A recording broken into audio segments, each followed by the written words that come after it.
I am, like probably a lot of watch enthusiasts, still conflicted about this watch. I bought it in London a few months ago, just before the price hike, and after examining it, it was so underwhelming that I put it in a drawer for a while, but finally I decided just because I'm not impressed by this timepiece, it is not a reason to ignore it. As a matter of fact, it is probably a very strong reason to share my take on this watch, the good, the bad and the ugly, and hopefully that may help you if you are still deciding to buy or not to buy. And not to fall behind the latest trends, I did check with ChatGPT artificial intelligence engine what it thought about this watch and even how the future collabs of Swatch Group might look like. Yes, they are planning more of those, and it got, should I say, interesting.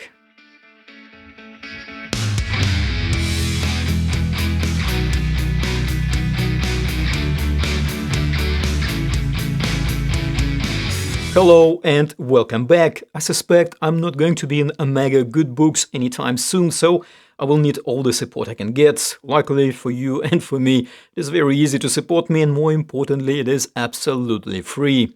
Just subscribing to the channel should do the trick. After selling about 1.5 million MoonSwatches since they were released last year and making comfortably more than $250 million in revenue just from this plastic fantastic toy, Swatch Group must be laughing all the way to the bank. That is not to mention additional ripple effect of boosted sales of nearly 25% across the board, which also included a lot of additional sales of actual Omega Speedmaster Moonwatch, which has a starting price of more than $6,000. Obviously, there must be around 1.5 million of happy customers out there, but I haven't heard a single positive review of this watch, not on YouTube, not on other platforms, and yet everyone is crazy about it.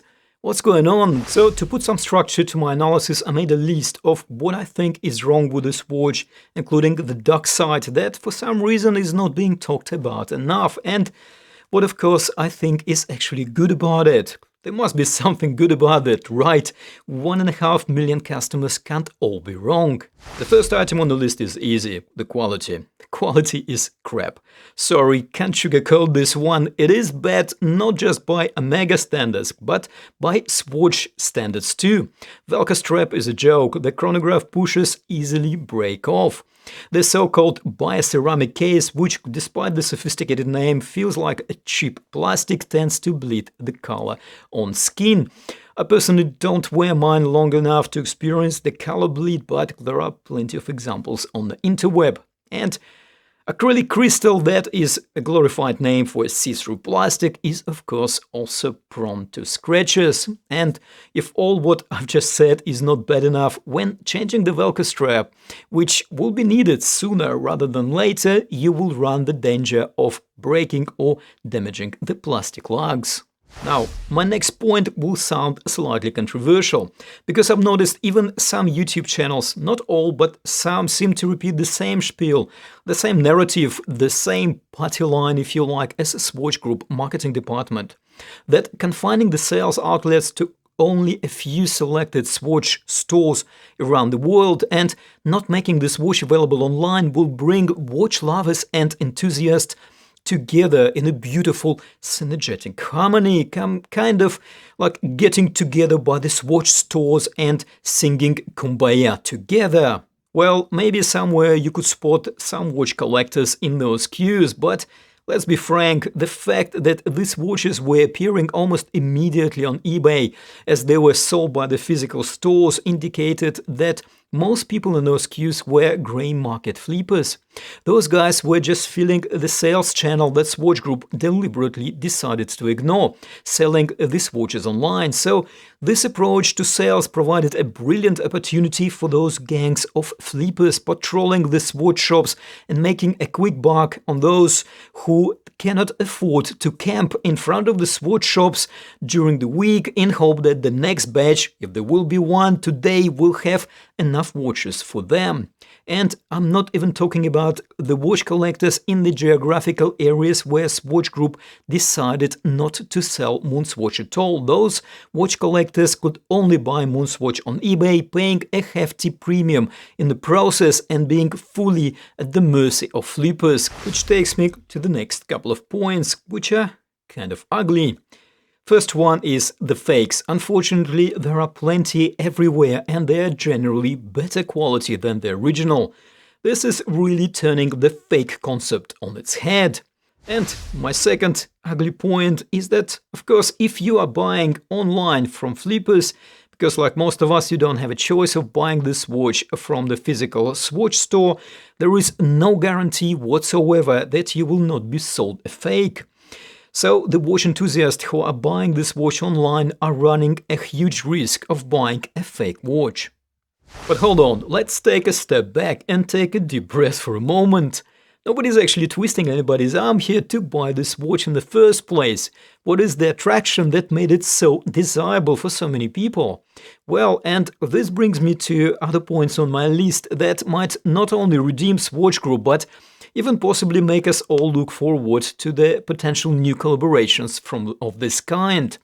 Yes, according to Swatch Group CEO Nick Hayek, there are at least 2 more collabs in the planning. So, what is so great about this watch? Well, for starters, this became an instant classic and an instant collector's item because, whichever way you look at it, it is quite a unique product. I actually struggled to think of anything similar in the past, and if there were similar collabs in the past, please do let us know in the comments. So, actually getting a genuine, authentic timepiece, even being a plastic toy with a mega Speedmaster branding and iconic looks of a MoonSwatch for around $200 can be a very attractive proposition for watch collectors and watch enthusiasts out there. This is also viewed as a potential investment with comparatively low point of entry of $200. A lot of watch enthusiasts and, frankly, people who don't really care that much about watches saw this as an investment opportunity, even though Swatch Group promised to run production and not to make this a limited edition. We all know that watch brands do tend to discontinue watches and usually without any prior warning. And we also know that once discontinued, especially a popular timepiece, they tend to jump in value. There is no guarantee that the same will happen to MoonSwatch, but all the hallmarks of potential good investments are out there. And getting on this opportunity for only $200 seems like a good deal. And if you don't care much about watch collecting or investment, at very least this watch is a great conversation starter. I know of people who can afford much more expensive timepieces and still bought this one for a bit of a laugh. Now, as I mentioned earlier, I did check with ChatGPT AI what it think about this watch. It was a bit tricky because ChatGPT at the point of making this video only knows about things that happened before September 2021. So I had to construct my questions as if the MoonSwatch wasn't created yet. So here are the answers that I've got. And by the way, just being conscious of time, I will only include the most relevant answers and I will post the complete conversation in the description of this video. So this is my first question to ChatGPT. What do you think about upcoming collaboration between Omega and Swatch to produce a plastic quartz chronograph watch looking like Omega Speedmaster with Omega Speedmaster branding and called MoonSwatch? And ChatGPT came back initially with kind of boilerplate disclaimer. As an AI language model, I don't have personal opinions or beliefs, however, I can provide information on the collaboration between Omega and Swatch to produce a plastic quartz chronograph watch called MoonSwatch. Well, for some reason it's missing the S there, but that's not particularly important. And after kind of this standard disclaimer, ChatGPT goes on. The collaboration between Omega and Swatch to produce a plastic quartz chronograph watch called MoonSwatch is an interesting development in the world of horology. Well, we all kind of can agree to that. Well, then it gets a little bit more interesting. The use of plastic in the construction of the watch is a departure from the traditional materials used in luxury watches, such as stainless steel or precious metals. This may make the watch more affordable and accessible to a wider audience, which is true. Then ChatGPT goes on, however, some watch enthusiasts may view the use of plastic as a negative development in the industry. Additionally, the use of the Speedmaster branding on a plastic watch may be seen as diluting the prestige of original Speedmaster model. And not surprisingly, this is what a lot of watch reviewers were saying at the time of the MoonSwatch release. The first answer kind of made sense, but I proceeded further, and then I've asked, what do you think will be the market reaction if Swatch Group will only make this watch available in selected Swatch stores and not selling this watch online? ChatGPT came back. It is difficult to predict the market reaction as it depends on several factors such as demand for the watch, the availability of Swatch stores, and the preferences of potential buyers. So I wasn't particularly satisfied with that answer, so I thought, let me provide a bit more of those factors, or at least one, and press a bit more. I thought I'll add a bit more popularity into the mix. So my question was, what will happen if this watch becomes very popular, but Swatch will still not sell it online? And the answer this time was a little bit more interesting. If the MoonSwatch becomes very popular but Swatch still does not sell it online, it is possible that the limited availability of the watch could create a sense of exclusivity and drive up the demand for it even further. This could lead to increase in the watch perceived value and potentially create a secondary market for the watch where buyers could purchase it from resellers or collectors at a premium price. And this is pretty much what we actually saw happening. Further it goes, however, there may also be some negative consequences. If the watch becomes highly sought after and is not readily available for purchase online, it may lead to frustration among potential buyers who are unable to obtain the watch through traditional retail channels. And yeah, surprise, surprise, I think we also witness quite a bit of that. Ultimately, the decision not to sell the MoonSwatch online is a strategic one for Swatch, and they may weigh the potential benefits and drawbacks of this decision based on factors such as the cost and logistics of selling the watch online, as well as their overall business strategy and goals.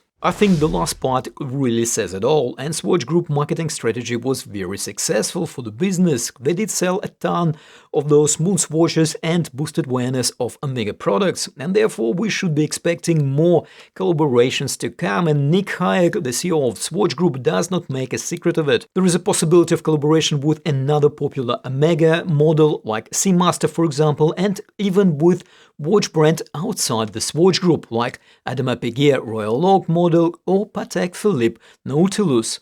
Right, well, something to look forward to, right? This probably will be interesting. And I did turn to Image AI, image generation engine, and to see what it actually thought about this, and that's what it came back with. It would be interesting to see how much the final product from Swatch Group will actually resemble these images. So, what are your thoughts? Are you going to join the thousands of people in the near future in the queues to Swatch shops to buy the future collaboration products? Or the MoonSwatch was enough? Well, do share with us in the comments, and as always, take care, stay safe, and I'll see you in the next video.